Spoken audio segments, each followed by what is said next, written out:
Salut les amis, j'espère que vous allez bien. Bienvenue sur un nouveau numéro de Ultima TV. Aujourd'hui, analyse critique de la série Stranger Things saison 5, volume 2. Donc on a vu l'épisode 5, 6.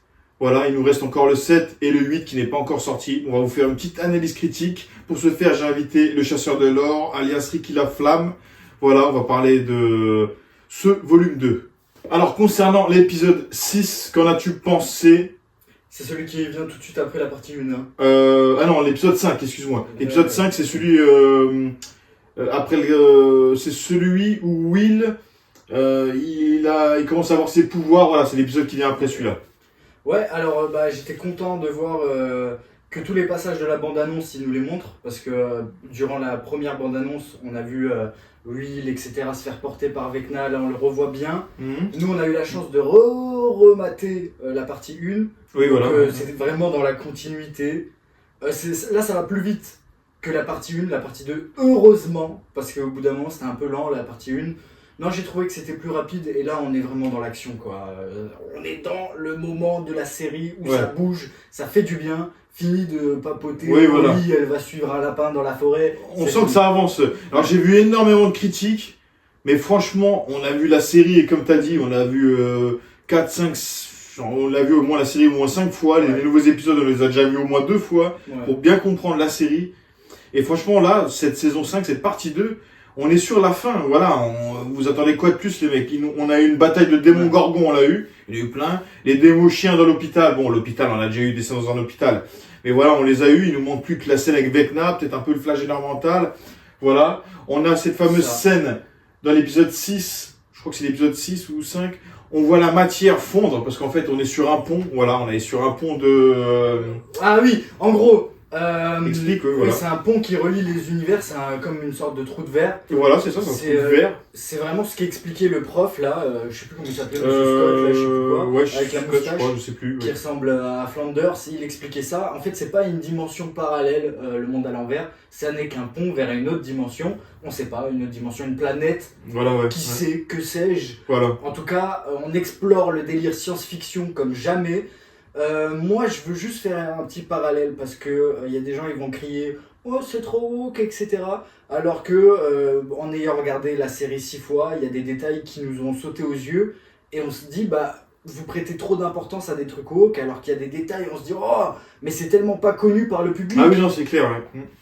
Donc non, moi j'invite vraiment les gens à faire une introspection sur cette œuvre. C'est une œuvre à regarder plusieurs fois et vous verrez que les petits détails valent plus que les tweets « Oh, c'est trop woke », etc. Voilà. Personnellement, je trouve que c'est vraiment dans la continuité, voilà. Oui, cette saison, on n'est pas dans les enquêtes, oui, qui a fait quoi, qui... Non, là, on sait déjà, et là, on sent que c'est la fin, en fait. Ils nous montrent un peu plus... des personnages secondaires, ils les mettent en avant parce qu'on les avait pas vus les saisons précédentes. Voilà, il y en a qui râlent parce qu'on voit pas assez 11 machin. Non, là justement, ils nous montrent des personnages secondaires qu'on n'a pas vu assez en fait. C'est une chance pour eux de jouer un peu plus. Voilà. Et pour les personnages principaux, je trouve que c'est le moment, c'est l'heure des vérités. Par exemple, saison 4 et début première partie de la saison 5, Jonathan et Nancy, il y avait des non-dits. Tu vois, ils tournaient un peu autour du pot, le triangle amoureux et tout ça. Non, là, il y a eu l'heure des vérités. Il y a eu l'espèce de fausse demande en mariage où on met ça plus tard. C'est toi qui m'as expliqué après la scène où on n'est pas trop dans la tradition. On peut se dire qu'à plus tard, on peut remettre les choses à demain pour travailler sur notre couple, etc. C'est une scène de génie. Oui, il y a une morale surtout en fait, voilà. Il faut bien comprendre les scènes, vraiment. En plus, quand la scène où la matière, en plus... fond. Voilà, c'est une fausse demande en mariage et en même temps, il y a la matière qui fond. Et c'est rare dans les séries ou les films de voir ça, en fait. Là, ils ont bien montré un point de... On parle de multivers, là, on parle de... On a dépassé, les gars, Matrice. Voilà, c'est la Matrice, là, voilà, vraiment, c'est énorme ce qu'ils nous montrent, franchement. Et je comprends que ça déplaît, parce que là, il y a un côté scientifique dans l'épisode 5 et 6. Vraiment, là, c'est de la science, voilà, ça te parle de trou de verre. Matière exotique. Voilà, matière exotique le plus simplement possible. Mais je sais qu'il y a beaucoup de gens, ils accrochent pas à ça, en fait. C'est trop compliqué, peut-être pour eux, je sais pas. Après, il faut de tout pour faire un monde, hein. Ouais, Chacun les goûts, ses les goûts. couleurs, ouais. Mais moi, je trouve que c'est pas mal d'expliquer ça dans la série, voilà. Bah, moi, je l'avais dit, je crois, pour la critique de la saison 4 ou une critique de Stranger Things dans Global, j'ai dit j'attends pour la saison 5 qui m'explique est-ce qu'on va sur une autre planète, où est-ce qu'on se dirige, qu'est-ce que c'est le monde à l'envers. J'ai mes réponses, je suis content, pour moi, ils ont respecté leur barème. Oui, non, vraiment, ouais. Ils nous ont refait une scène bis avec Max qui court dans Incroyable. dans l'espèce de monde de Vecna, psychique, voilà. Et franchement, ouais, il y en a, ils ont dit, on revoit cette scène. Non, cette scène, elle est magique. Ils sont deux, là, cette fois. Elle lui explique qu'elle est sortie comme ça. Et je trouve ça pas mal, voilà. Ouais, et cette saison, on n'a plus peur de dire qu'il n'y a pas deux mondes. Il y en a même quatre, si vous voulez. Il y a le monde à l'intérieur de Vecna, il y a le pont, il y a la planète, il y a notre vrai monde.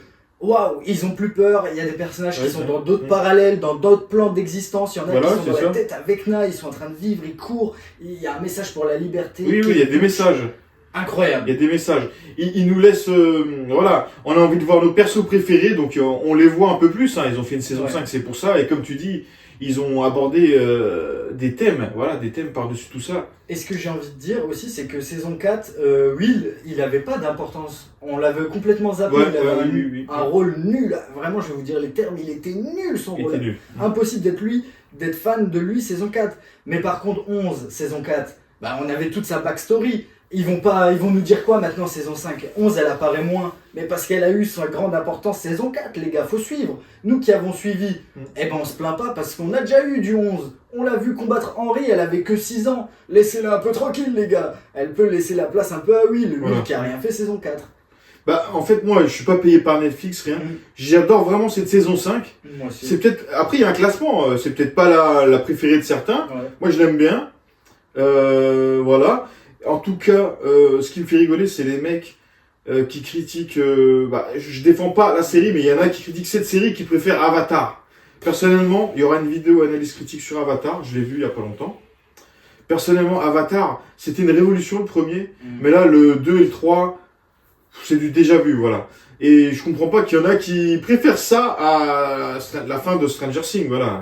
Moi, pour moi, c'est un détail, voilà. Pour moi, pour répondre à ce que tu dis, c'est une espèce de propagande. Oui. Moi, je pense qu'il y a des gens, ils sont payés parce que... Oui, c'est possible. Aujourd'hui, on n'a plus de vraie critique. C'est tout de suite, le film, il est nul, laissez la chance au mec qui a fait le film. Voilà, tu ne connais pas, peut-être qu'il a galéré à faire son histoire, à faire produire son histoire. Tu peux pas critiquer son film direct, non, c'est pas possible. Aujourd'hui, les gens, certains youtubeurs, ils vivent sur les critiques. Oui, mais les titres, titres, putain. Voilà, nous deux, on essaie de vous donner une critique positive, voilà. Si c'est nul, on vous le dira, c'est sûr. Mais là, la saison 5, pour moi, elle est dans la continuité. C'est peut-être pas la meilleure, mais on est dans la continuité de Stranger Things, voilà, on arrive à la fin. Nous, les gars, on est payés par personne, comme il a dit, donc c'est de l'honnêteté. Par exemple, je pense au film Craven, il se faisait démonter, les gars, alors qu'il était pas mauvais, le film. Mais franchement, moi, les gars, c'est un de mes films, je crois, de Sonic, j'ai surkiffé à mort depuis les films de Tobey Maguire en Spider-Man, quoi. Ok, ouais, très bien. Pour vous dire, Morbius, ok, je suis d'accord, c'était nul, mais Craven, moi j'ai trouvé ce film incroyable, les gars. Et donc, nous, on est honnêtes, les gars, et vous pouvez suivre chez nous l'honnêteté, et c'est Stranger Things. Voilà. En tout cas, Vecna, on le voit assez, il est là, il est important dans l'épisode, on le voit pas... Si, on le voit beaucoup quand même, hein. On le voit sous toutes ses formes, hein. Voilà, on le voit sous toutes ses formes. Et genre, ce que j'ai vu des commentaires, on le verra qu'à la fin, mais en fait, on le voit, il est sous toutes ses formes. Et ils avaient envie de faire jouer l'acteur aussi. Et Jamie et Bower Campbell, ils lui ont laissé, ils avaient pas envie de le quitter, bon, tu fais le méchant dans le costume, c'était nul, non, ils lui ont donné un vrai rôle dans la saison 5, avec plusieurs apparences, et je trouve ça énorme, les mecs. Voilà, on peut pas critiquer ça. En plus, il joue bien, il joue à fond. Non. Le mec, en plus, il a souffert parce que saison 4, il devait porter une tenue avec du maquillage pendant 12 heures et tout, un truc horrible. Aujourd'hui, il y a la CGI et ils font tourner l'acteur. C'est une sorte de remerciement pour moi. C'est pour dire, tu sais tellement bien jouer, on va te faire jouer sur ton rôle humain tellement t'es trop fort. C'est clair. Il est trop fort, les mecs. En tout cas, le volume 2 est pas mal. Pour moi, il est dans sa continuité. Voilà, t'as un mot à dire? Il surenchère. Il est carrément genre 10 fois mieux que la partie 1. Ouais, parce que j'ai vu des commentaires. Ouais, on se fait chier. Mais je me suis pas fait chier, les mecs. Il y a de la science. Ils expliquent de la science, voilà. Après, certes, le personnage, la sœur de 11, elle est un peu effacée. C'est numéro 8, voilà. On la voit. Elle parle, elle fait son discours. Elle règle ses comptes, non voilà. On voit un peu son passé légèrement, voilà. Mais bon... Mais comme j'ai dit, On avait envie de la voir, on est content de la voir en fait, on voulait la revoir. comme j'ai dit, les mecs, vous êtes trop indécis. Regardez tout simplement. La meuf, elle fait son histoire, on l'apprend saison 2. Avec Jane, etc. La mère de Jane de 11, etc. Les gars, saison 5 là, on arrive saison 5, c'est l'apothéose. Qu'est-ce que ce personnage a à dire de plus? Moi je trouve que c'est un personnage incroyable. Elle tient tête à Hooper, on voit que la meuf elle fait 1m50. Elle regarde Hooper, ours de 2 mètres, elle lui met un coup de pression. Elle lui parle, elle lui dit moi je connais 11 depuis avant toi, t'es je sais pas quoi, tes délires de papa, je sais pas quoi. Elle lui explique la situation. Elle dit t'es un menteur, toi tu veux trop la surprotéger et tout. Elle a un rôle de fou, elle libère 11. D'un côté vous dites ouais 11 elle est effacée, mais vous laissez pas sa sœur par exemple s'exprimer. Vous dites non son personnage est nul. Les gars vous êtes pas cohérents, c'est pas cohérent. Non moi je trouve que c'est très réussi, j'ai hâte de voir le grand final en tout cas. Voilà, donc j'espère que cette vidéo vous aura plu, n'hésitez pas à vous abonner à ma chaîne, à activer la petite cloche, abonnez-vous également à la chaîne de Ricky Laflamme alias le chasseur de l'or. Voilà, et il y aura encore une vidéo pour le grand final de Stranger Things, analyse critique, et je vous dis à bientôt pour de prochaines vidéos.